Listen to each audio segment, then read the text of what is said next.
Willkommen zu dieser technischen Anleitung zum Dyson SV46. Wir sind Kelatos Informatiker, Spezialisten für technische Reparaturen. Wir holen dein Gerät direkt bei dir zu Hause ab, führen eine kostenlose Diagnose durch und schicken dir einen Kostenvoranschlag, bevor wir reparieren. Keine Anrufe, keine Fahrten. Wir befinden uns in der Calle Joaquin Maria Lopez 26, Madrid. Bequem, transparent und professionell. Link in der Beschreibung. Wenn dein Dyson SV46 komische Geräusche macht, kann das auf einen defekten Motor hindeuten. Oft entstehen solche Geräusche durch Abnutzung oder Beschädigung von Bauteilen. Ignorierst du das Problem, kann es im schlimmsten Fall zu einem Totalausfall deines Gerätes kommen, was die Reparaturkosten erheblich erhöht.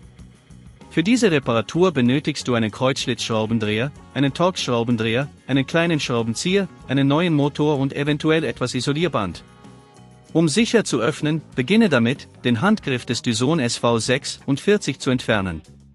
Löse die Schrauben am Handgriff und ziehe ihn vorsichtig ab. Achte darauf, dass du keine weiteren Teile beschädigst. Der Motor ist in der Regel direkt unter dem Gehäuse verborgen.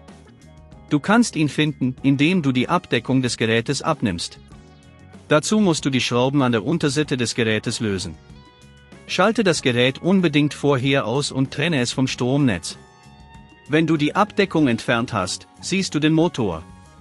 Ziehe vorsichtig die Kabel ab, die mit dem Motor verbunden sind. Merke dir, wo jedes Kabel angeschlossen war, damit du sie später wieder richtig einstecken kannst. Entferne dann die Schrauben, die den Motor halten, und ziehe ihn vorsichtig heraus. Setze den neuen Motor ein und befestige ihn mit den Schrauben. Achte darauf, dass du die Schrauben gleichmäßig anziehst, damit der Motor richtig sitzt. Schließe die Kabel wieder an, indem du die ursprüngliche Anordnung beachtest. Wenn dir das an dieser Stelle zu kompliziert wird, denk daran, dass wir bei Kelatos dein Gerät zu Hause abholen und es dir repariert zurückschicken. Setze die Abdeckung wieder auf das Gerät und schraube alles fest. Vergewissere dich, dass alles gut sitzt und das Gerät wieder einwandfrei funktioniert. Um zukünftige Probleme zu vermeiden, halte deinen Dyson regelmäßig sauber und überprüfe die Filter.